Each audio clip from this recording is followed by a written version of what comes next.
and he side of the goal man shoot. Perform this excellent finish, I do it like Kane or Lukaku. Or like Beckham. Pass the girls that tiki-taka, that's why they call us MSA. I'm on the block like winner, back road leger, fully paid on my inner. I fly past my head, top 10 of the motors, I wash like Sammy Khedira. And I can still kick balls like Drogba, young and I've made big wins like Gossa. Too far gone, can't catch me, Costa. I'm off, pace, Costa. 3 of the best, he's made them pay, and that completes a wonderful hat-trick. Yeah, so for this one, yeah, it's a quick debate among the them. Yeah, we'll go through this. Yeah, should SAKA, have been kept as a fullback? No, rather than going forward in the front line. Absolutely not. No way. I think there's arguments for both sides still. That's the way I always see it. There's arguments for both sides in this one. He's literally one of the best wingers in the Prem. He's one of the best youngsters in the world at his position. There's no way you can say he should have been a left back. He is in general one of the best youngsters in the world, regardless of his footballing ability. Definitely one of the best youngsters in the world. Exactly. 100%. But wait, before we start this video, make sure you like, comment, and subscribe. We would really appreciate it. The reason I say this, is because we've seen it now, that how important the fullback role has become in world football now. The top teams are utilising fullbacks more and more and more. We've seen it with when Tuchel won his UCL, how important his fullbacks were in that system, with Pep's importance of his fullbacks, and Klopp as well, setting the tone with Robbo and Trent. The only problem with this, though, is that there isn't many fullbacks that are in that echelon of player. Yeah, but you can say the same with any other position well, though. Just because of the importance of fullback now, I would play probably only like 4 which are in the top echelon of fullbacks, and that 3 of them come from the Prem, with Cancelo, Trent, and Reece James in that conversation. So you're saying if you want Arsenal to basically compete with those teams, we need like an upper echelon of a fullback. For the way the modern game is progressing, with the fullbacks becoming more and more important, and with Arteta copycatting everything he does, it would be vital to have a great fullback going forward. I'm not saying it's a could have been thing. If he kept on developing that thing, I think Saka has brilliant assets for a fullback. I think he supports his winger really well now defensively, as we usually see him. He usually is he's a nice player to play with for your fullback. He has a great delivery. His delivery has always been good, and he has the ability to create in the final third. Which I feel like I know he's played left back in the past before, but I feel like he was solid. Like he can defend. Yeah, he can defend. He can play there, but there's just no need. There's just no need. And as an attacker, like he's already made that position his own. I feel like there was a point where Saka, he's almost undroppable for Arsenal. Obviously, he Definitely. could. You take away from him as well. Like you take away from his attacking ability. To be honest, I don't think if Saka was in fullback, I don't think he'll be the same kind of player as he is. He definitely wouldn't be the same kind of player. But I agree, he takes away from the team. But with him at fullback, would add something else to the team, and then maybe you might not find someone as prolific as the left winger in front of him. Well, let's just say they brought in Rafinha, like in the summer just gone. Say you did get him. So if you had Rafinha, and then you also had Saka Crane on the left now, I feel like the balance of your team would be really nicely balanced, no? No, I honestly don't think so. I think what Saka does in that position, for his age as well, he just turned 21. There's so much room for improvement. And you're talking about the stats that he's put up, about 11 goals last season and 7 assists.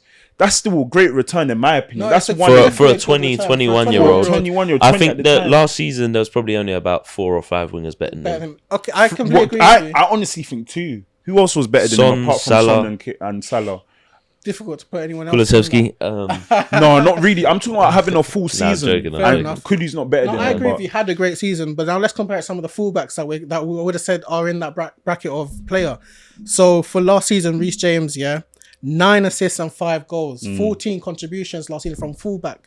Okay, it's not the same amount, but is it reducing by a lot? I don't know if it's that much. And he had that injury, innit? And he had a massive injury in that season. Yeah, but still. Now we'll continue. Trent, last season, 12 assists, 2 goals, 14 contributions again from fullback.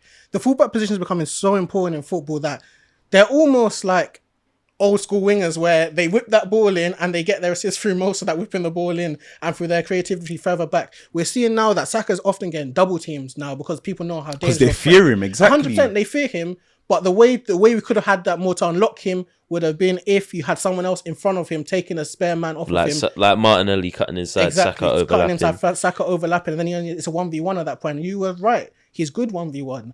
So you can still have his positives alongside getting away from the one man. The people have really been getting on to him for no reason. No, but like I can see it. I can see if he was a left wing back, I think he'd be. It's a could have been thing. If like he could have been a great left wing back. Arteta's been trying three at the back if we're chasing the game. Like he tried it at United. He did it against Fulham as well. He looked alright when he was, but he played him more as a right wing back instead. I think that's more of him just chasing the game. That's just chasing the game. That's right. There was no fault in that by the looks of it. But yeah, exactly. But what I'm trying to say is that the way he attacks will be a lot different if he was a left-footed player, because on the right-hand side, he's able to cut in. He can go on his weaker right side if he wants to, but you can't cut in on your right side 100%. And cross a ball the same way he does whilst cutting in from the right side on his left foot. That's what I was saying. That's what I'm saying. It takes away something from his game. Especially, he wouldn't get in as many goal scoring like opportunities. We had this conversation. Do you really believe Saka is that great of a finisher though?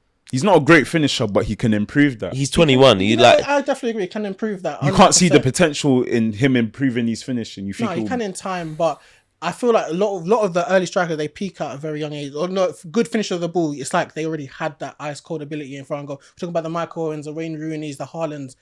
Age doesn't really define that clinicalness, that finishing ability is almost born with. I honestly don't think he needs to be the greatest of finishers, though, man. No, to be honest, but as a fullback, why would you need finishing ability? No. But even as a winger, though, wingers aren't relied upon to score all the goals. Like since before Salah and Mane and like they were Ronaldo, and they would touchline and create more. They weren't. That's what I mean. And even wingers. now, bro, to be honest, I mean, wingers last season, apart from Son and Salah, Bowen, Sterling. How many goals did them not get? Bowen got about 14, 15. Sterling about 14, 15. Yeah, okay, cool. That's not far off Saka, though. Yeah, no, that's what we're saying. That's a good return for a winger. I mean, like, I don't think you move him. That's 11 goals out of your team. Like, okay, let's say you moved him 11 goals, but then the person you're replacing with gets 7, but he continues to have his output with assists, if not higher now, because he has more space to create.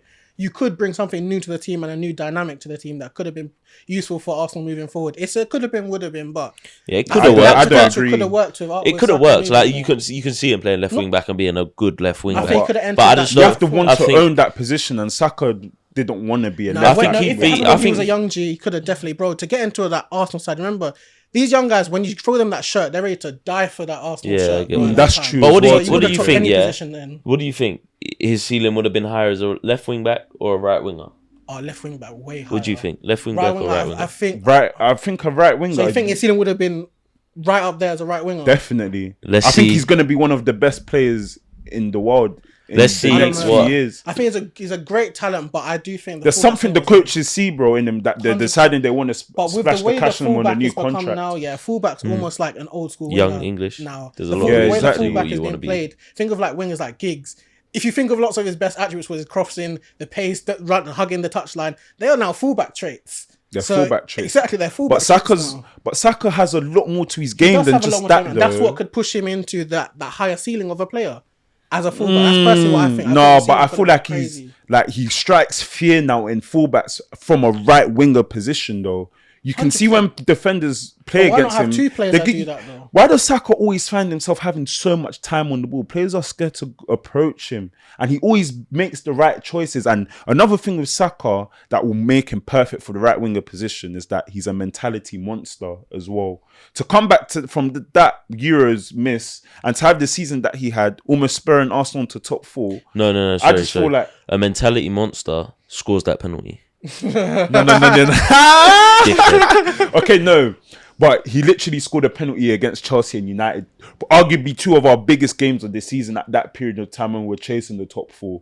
And he went and scored what? Did he not score? So what are you talking about? I'm talking about the penalty he missed in the Euros but I'm saying no, but he bounced back. Look at Sancho. Look at Rashford though. Look at those guys. They're prime examples. They had a terrible He should just score a penalty and then forgiven. Yeah, but no. But no. In all seriousness, I agree. I think that's what I mean. He's got the mentality. Right winger, I just think so there's no need to change it. The ceiling would have been higher as a right winger or as a fullback. Yeah. I do think as a right winger in Arsenal academies, he was a right winger. So he got into the team because he was a right winger. The only reason why he started playing left back is because we had no squad depth. Well, he did the shift. That's all he did. That people do shift from where they played in the academy. Joe Linton was a flipping striker, and now he's bossing it in midfield. He's off Henry as well. He was moved centrally by Wenger when he was primarily a winger at that time. Yeah, but I feel these like small shifts can happen, and like some are more drastic than others. Reece James was a striker when he was at the academy, and that's why he strikes the ball so cleanly now. He plays fullback now, and look at the fullback he's become. Yeah, but I feel like could have been nurtured, in my opinion. I feel like the jump from from left back to right wing is so big. Someone went from striker to right back. No, but that's in academy. Academy football is a lot different. I'm not saying now he can do it. I think it's done. The pathway's been blocked now. I don't think he wouldn't want to. I still think if like say Tierney and Zinchenko both got injured, or Chilwell and Shaw were both injured for the World Cup, I think Southgate is the only one that would chance playing Saka and left back. I think that's that. I think he could still do it. You think? I think the way Southgate is as a man. No, if Chilwell and Shaw got injured, that's not the worst. That's not the worst. Yeah, it's not the worst decision in the world, because you can see he's good at what I'm playing. England have a good front line enough that you could swap it in and out. Easily, yeah, definitely. Play in that role. But there's a reason why he starts for England as well. There we go. No, he's the best of the bunch there in that position. But it's a thing where if it happened during the development, who knows what he could have been. There's a lot of his game that just reminds me of this guy could have gone all the way to the top of fullbacks, man. He had both. And you can still go all the way to the top as a winger. I think he had both sides of the game to me. Whereas Trent, we often say the defensive side just wasn't there. I don't think that argument would have been made with Saka in his time until he developed. But he's a good defender. We say does both. Like Reece James gets the credit. Cancelo as well, not a great defender. Let's let the comments decide. Yeah, go on. Make sure to like, comment, and subscribe while you're at it, though. Please.